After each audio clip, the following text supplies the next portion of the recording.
Buenos días chicos, ¿cómo andan? Bueno, hoy vamos a ver lo que es el Estado de Derecho.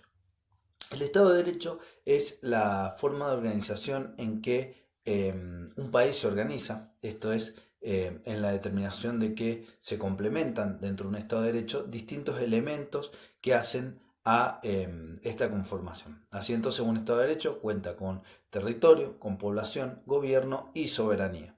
Estos cuatro elementos son los elementos esenciales del Estado de Derecho, ya que es lo que permiten que un Estado pueda administrarse y regularse a sí mismo.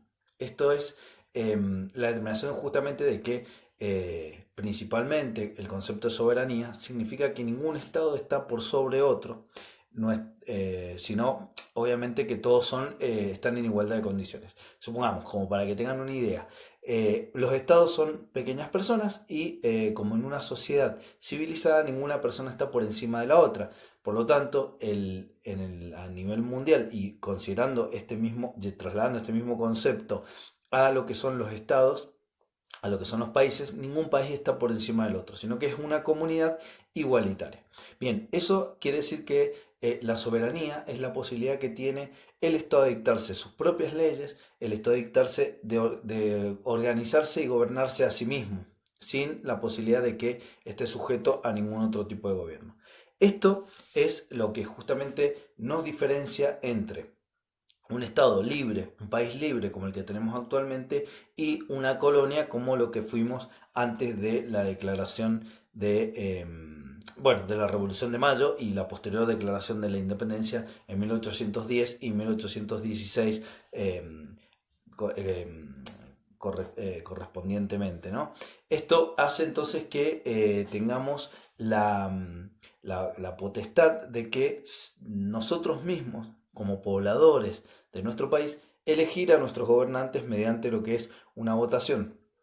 En el ejercicio de esta votación nos permite, o sea, esa votación, ese acto que nos permite elegir a nuestros gobernantes y que no venga impuesto por ningún otro país, es lo que se constituye principalmente como el ejercicio de la soberanía.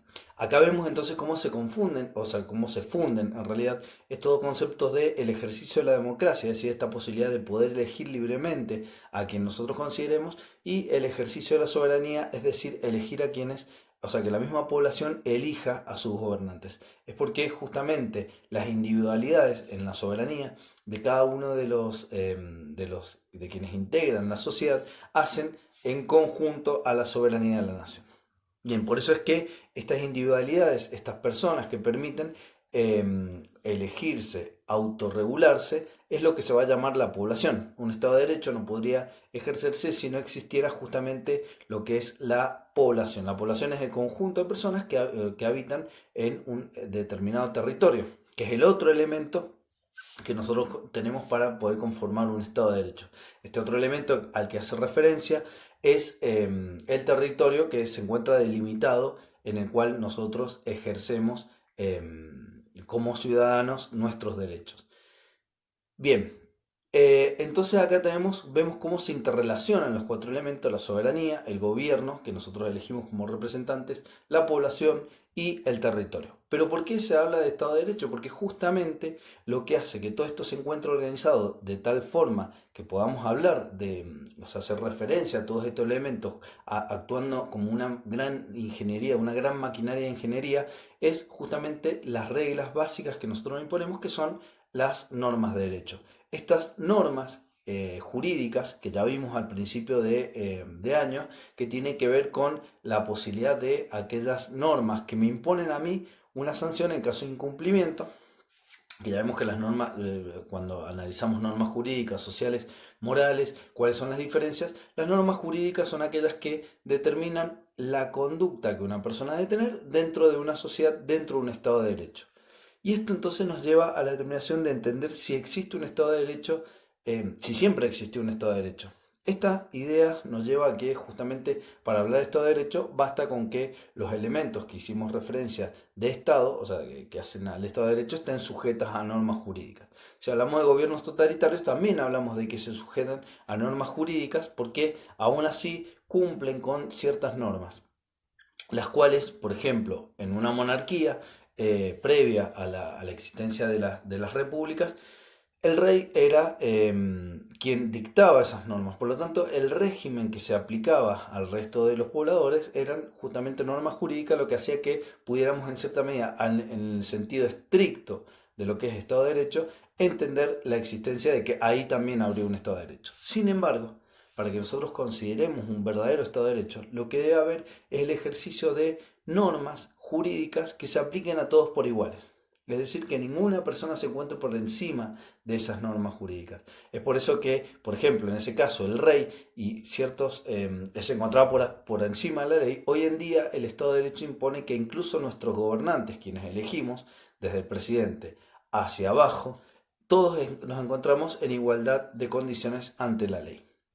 Esta determinación, que es la sujeción a este régimen, es lo que hace que hoy en día hablemos de un Estado de Derecho y lo diferenciemos de aquel tipo de estados que, si bien estaban sujetos a ciertas normas, no podíamos decir que existe una integridad en ese Estado de Derecho.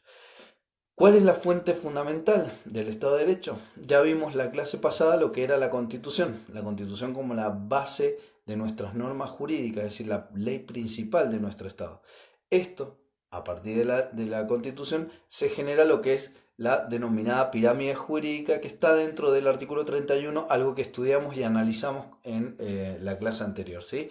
Es decir, la Constitución por encima de cualquier otra norma jurídica y a la cual nuestros derechos se encuentran ligados. Por eso es que es muy importante estudiar la Constitución, es muy importante conocer la existencia de la misma, porque nuestros derechos están dentro de él.